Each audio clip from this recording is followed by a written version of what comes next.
नमस्कार दोस्तों, स्वागत है आप सभी का संतोष विजय चैनल में। आज भगवान श्री कृष्ण 6 दिन के हो गए हैं। हमारे लला की आज छठी है। तो मेरे प्यारे भाइयों बहनों मित्रों प्यारे बच्चों, आप सभी को लला के छठी महाउत्सव की बहुत बहुत बधाई और खूब मंगल शुभकामनाएं आप सभी को प्राप्त हो। कृष्ण कन्हैया की कृपा आप सब पर हमेशा बनी रहे। सभी का जीवन मंगलमय हो, सभी समृद्धवान हों, सुखी हों, संपन्न हों, यही ईश्वर से हमारी प्रार्थना है। तो आज कृष्ण कन्हैया की छठी का महाउत्सव है। तो आइए जानते हैं कि छठी के दिन हमें क्या क्या करना चाहिए और इस छठी महोत्सव को किस प्रकार मनाना चाहिए। भादो मास की कृष्ण पक्ष की अष्टमी को भगवान श्री कृष्ण का जन्म होता है और जन्म के 6वें दिन हमारे लल्ला की छठी होती है। इस दिन हम बड़े ही धूमधाम से छठी महोत्सव को मनाते हैं। प्रातःकाल बेला में ब्रह्म मुहूर्त में उठकर सबसे पहले स्नान करें। उसके बाद हमारे ठाकुर जी को हमें स्नान कराना चाहिए। स्नान कराएं, उसके बाद पंचामृत से स्नान कराएं, जैसे दूध, दही, घी, शक्कर, शहद, पंचगव्य से गंगा जल से हमें ठाकुर जी को स्नान कराना चाहिए। स्नान कराकर शंख में जल भरकर लड्डू गोपाल को स्नान कराएं। उसके बाद पीले वस्त्र पहनाएं और फिर श्रृंगार करें। पीले चंदन लगाएं, इत्र लगाएं आदि अच्छी तरह से बहुत सुंदर से फूल माला से सुसज्जित करें, सजाएं। सजाने के बाद ठाकुर जी को माखन मिश्री का भोग लगाएं। सभी को मालूम ही है कि हमारे कान्हा को माखन मिश्री बहुत पसंद है, तो हम सभी को माखन मिश्री का भोग जरूर लगाना चाहिए। माखन मिश्री का भोग लगाएं और भोग लगाने के बाद भगवान श्री कृष्ण का नामकरण करें। छठी के दिन ही हमारे कन्हैया का नामकरण किया जाता है। इस दिन नामकरण के समय जो भी नाम आपको अच्छा लगे, जैसे माधव, लड्डू गोपाल, कृष्ण कन्हैया, लड्डू गोपाल, देवकी नंदन, जो भी नाम को आपको अच्छा लगे, मधुसूदन, कोई भी नाम आप अपनी इच्छा से रख सकते हैं। कृष्ण कन्हैया के जितने भी नाम हैं उन्हीं नामों में से कोई भी प्यारा सा सुंदर सा नाम अपनी इच्छानुसार रख लेना चाहिए और फिर उसी नाम से अपने ठाकुर जी को प्रतिदिन बुलाना चाहिए। ठाकुर जी का नाम जरूर रखना चाहिए। आप लोग लड्डू गोपाल को अपने घर में रखते हैं, पूजा करते हैं, तो उनका एक नाम भी रखना चाहिए। जैसे हम अपने बच्चों का नाम रखते हैं, ठीक उसी प्रकार से हमें अपने लड्डू गोपाल का भी एक प्यारा सा नाम रखना चाहिए। तो मैंने तो भाई अपने ठाकुर जी का माधव नाम रखा है। आप सभी ने क्या क्या नाम रखा है, आप सभी मुझे कमेंट बॉक्स में लिखकर ज़रूर बताएंगे। आप सभी ने अपने ठाकुर जी का अपने लल्ला का क्या नाम रखा है। तो नाम रखें और उसी नाम से पुकारें। इसके बाद ठाकुर जी के चरणों में अपने पूरे घर की जो चाबी है, जो तिजोरी की चाबी है, उसे ठाकुर जी के चरणों में समर्पित करें, निवेदित करें और ठाकुर जी से हाथ जोड़कर प्रार्थना करें। श्री कृष्ण जी से प्रार्थना करें कि हे प्रभु, आप हमारे परिवार की पर अपनी कृपा दृष्टि बनाए रखें और हम सबका पालन पोषण करें। हम सब पर अपनी कृपा दृष्टि बनाए रखें, अपने चरणों की मुझे भक्ति दें। ऐसी आप सभी प्रार्थना करें कि प्रभु, ये घर आपका है, ये मंदिर आपका है, सब कुछ आपका है, मैं तो इसमें एक किराएदार हूँ। अपनी ड्यूटी निभा रहा हूँ, मैं तो एक सेवक हूँ, एक दास हूँ। ऐसा मन में सोचकर प्रभु के चरणों में समर्पित हों।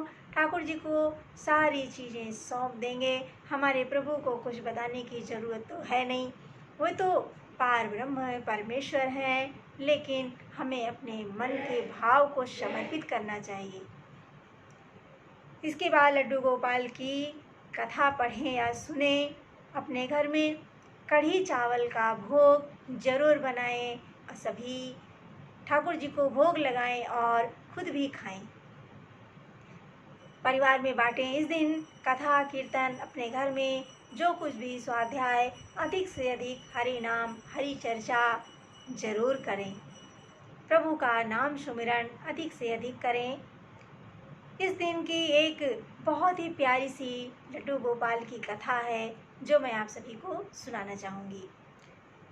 एक समय की बात है, भगवान श्री कृष्ण के एक परम मित्र थे, भक्त थे, जिनका नाम था कुंभन दास जी। भगवान श्री कृष्ण के परम भक्त थे जिनका नाम था कुंभन दास जी। उनके एक पुत्र था जिसका नाम था रघुनंदन। बहुत समय से कुंभन दास जी के पास एक बहुत ही प्यारी सी भगवान श्री कृष्ण की तस्वीर थी, जिसमें भगवान श्री कृष्ण बंसी बजा रहे थे। बंसी बजाती हुई एक उनके पास चित्र था, फोटो था। उसी की वो पूजा अर्चना बहुत ही विधि विधान से मन लगाकर करते थे। ठाकुर जी के बहुत ही परम भक्त थे और अपने ठाकुर जी को छोड़कर, अपने भगवान श्री कृष्ण को छोड़कर वो कभी कहीं जाते नहीं थे, हमेशा घर में ही रहते थे। एक बार वृंदावन से उनके लिए श्रीमद् भागवत के आयोजन का निमंत्रण आया। पहले तो कुंभन दास जी ने मना कर दिया, लेकिन बाद में उन लोगों ने बहुत ही विनती करी कि नहीं, आपको आना है। तो कुंभन दास जी जाने के लिए तैयार हुए, लेकिन सोचा मैं तो जाऊंगा, लेकिन मेरे ठाकुर जी का क्या होगा, इनकी देखभाल कौन करेगा, मैं तो पूरा दिन मुझे लग जाएगा, कैसे करेंगे। फिर उनका एक छोटा बेटा था जिसका नाम था रघुनंदन। जब वो कथा में, श्रीमद् भागवत की कथा में सुबह जाने लगे, उन्होंने भगवान के लिए सुंदर सा प्रसाद बनाया पूरे दिन के लिए और बनाकर थाल में सजा कर रखा और कहा कि रघुनंदन बेटा, आप इस भोग को ठाकुर जी को भोग लगा देना और भोग लगाकर ही खाना, ऐसे कोई भी चीज़ स्वयं ग्रहण मत करना और पूरे दिन थोड़ी थोड़ी देर में कुछ न कुछ ठाकुर जी को खिलाते रहना, पूरी तरह से ध्यान रखना। और मैं वृंदावन जा रहा हूँ श्रीमद् भागवत की कथा में। इतना कहकर कुंभन दास जी वृंदावन चले गए। जब चले गए पूरा दिन लग गया। यहाँ रघुनंदन ने ठाकुर जी को भोग निकाला और भोग लगाने के लिए थाल सामने रखा और प्रार्थना करने लगे कि आओ भोग लगाओ मेरे मोहन, रुचि रुचि भोग लगाओ मेरे मोहन, आओ भोग लगाओ मेरे मोहन।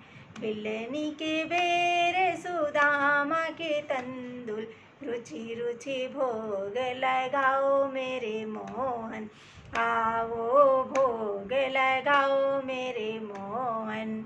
ऐसे ही ठाकुर जी को गा गा कर भोग लगाने लगे, लेकिन कन्हैया नहीं आए। बड़ी देर तक वो इंतज़ार करते रहे कि आओ प्रभु भोग लगाओ, जो कुछ भी रूखा सूखा है आकर भोग लगाओ, लेकिन ठाकुर जी नहीं आए। रघुनंदन बहुत व्यथित हो गए, बहुत दुखी हो गए कि मेरे पिताजी ने कहा था ठाकुर जी को भोग लगाकर ही भोजन करना, ठाकुर जी को खिला देना, भूखे ना रखना।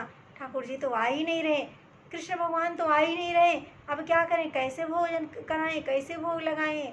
बड़े दुखी हो गए।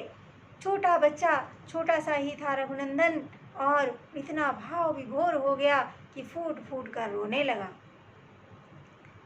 कि प्रभु आओ जल्दी भोग लगाओ, मैं भूखा हूँ, और आप भी भूखे हो, आ जाओ आप भोग लगाओ तो मैं भी भोजन करूं। रघुनंदन फूट फूट कर रोने लगे। जब रघुनंदन का रोना ठाकुर जी से देखा नहीं गया। सुबह से दोपहर हो गई, दोपहर से शाम हो गई, शाम से रात हो गई। देखा कि रघुनंदन एक जगह पर बैठा है तो बैठा ही है, उठने का नाम ही नहीं ले रहा। भूखा प्यासा ठाकुर जी को दया आ गई और वो बाल रूप में 5 से 6 साल के बच्चे के रूप में आए दौड़ते हुए और आकर के भोग खाने लगे, प्रसाद को ग्रहण करने लगे। रघुनंदन बहुत खुश हुआ और रघुनंदन से भगवान श्री कृष्ण ने बातें करी और भोजन ग्रहण किया और चले गए। रात्रि में जब उनके पिताजी कुंभन दास जी वापस लौटे तो उन्होंने पूछा कि बेटा भगवान को भोग लगाया था? तो रघुनंदन ने कहा, हाँ पिताजी, भोग तो मैंने लगा दिया लेकिन प्रसाद कुछ बचा नहीं। ठाकुर जी बहुत भूखे थे और उन्होंने सारा खा लिया। अब तो कुंभन दास जी को लगा कि बच्चा झूठ बोल रहा है। हो सकता है कि भूखा रहा हो, इसने खुद ही खा लिया हो। एक दिन तो छोड़ दिया, अगले दिन फिर प्रसाद बनाकर रख दिया और फिर वृंदावन चले गए। भागवत श्रीमद् भागवत कथा में शाम को जब लौट कर आए तो फिर पूछा कि बेटा प्रसाद का क्या हुआ? बोले बेटा पिताजी कन्हैया आए थे और उन्होंने सारा पूरा प्रसाद खा लिया, कुछ बचा नहीं, बहुत भूखे थे। पिताजी कुंभन दास ने सोचा कि ये बच्चा लगता है रोज रोज झूठ बोल रहा है, ये भूखा रहता है, सब खा लेता है, क्या करता है। तीसरे दिन कुंभन दास जी ने एक थाल में खूब सारा लड्डू बनाया और गिन करके थाल में रखा और रख करके कहीं छुप गए और कहा कि देखते हैं कि आज ठाकुर जी कैसे भोग लगाते हैं। कुंभन दास जी छुप गए और रघुनंदन ने सोचा कि पिताजी तो चले गए। बुलाया ठाकुर जी को और कन्हैया दौड़े दौड़े आए और लड्डू खाने लगे। जैसे ही लड्डू खाने लगे कुंभन दास जी ने देखा तो उनकी आंखों से अश्रुधारा बहने लगी और वो दौड़ करके कन्हैया के पास पहुंच गए। और जैसे ही कन्हैया के पास गए तो ठाकुर जी ने एक लड्डू तो अपने हाथ में ले रखा था और दूसरा खाने जा रहे थे। एक हाथ में और लड्डू नीचे उठा रहे थे और दूसरे हाथ से खाने जा रहे थे। वो हाथ उनका वहीं रुक गया और वैसे ही जैसे थे उसी अवस्था में घुटनों के बल बैठे हुए उसी तरह से वहीं पर जम गए। और जब वो जम गए तो वो उठे ही नहीं। कुंभन दास जी ने देखा, दौड़ के चरणों में गिर गए और भगवान को जय जयकार की और प्रेम के आंसू निकलते जा रहे हैं, भाव विभोर हो गए और अपने बेटे को कहा कि बेटा आप धन्य हो कि आपने तो मुझे ठाकुर जी के भगवान के दर्शन करा दिए। और अपने बेटे को बहुत बहुत धन्यवाद कहा और कुंभन दास जी को भक्ति प्राप्त हो गई और हमारे ठाकुर जी उसी रूप में लड्डू गोपाल के रूप में वहीं पर विराजमान हो गए। तभी से लड्डू गोपाल की पूजा होने लगी और सभी अपने घर में ठाकुर जी को विराजित करते हैं, उन्हें प्राण प्रतिष्ठा कराते हैं और पूजन अर्चन करते हैं। हमारे ठाकुर जी सभी की मनोकामना को पूर्ण करते हैं। जो कोई भी आज के दिन छठी के दिन कन्हैया की लल्ला की छठी के दिन इस कथा को पढ़ता है, सुनता है, सभी को अनंत कोटि जो है फल प्राप्त होता है, उसे अश्वमेध यज्ञ प्राप्त होता है। इसलिए इस दिन छठी के दिन, हर छठी के दिन, कन्हैया की छठी के दिन इस कथा को हम सभी को अवश्य पढ़ना और सुनना चाहिए। तो आप सभी को हमारे कृष्ण कन्हैया की ये छठी महोत्सव की कथा आप कैसी लगी, सभी कमेंट बॉक्स में लिखकर हमें ज़रूर बताएंगे और हमारे चैनल को, संतोष विजय चैनल को लाइक, सब्सक्राइब और शेयर करना ना भूलें। सभी को बहुत बहुत धन्यवाद। जय श्री कृष्ण, श्री राधे राधे।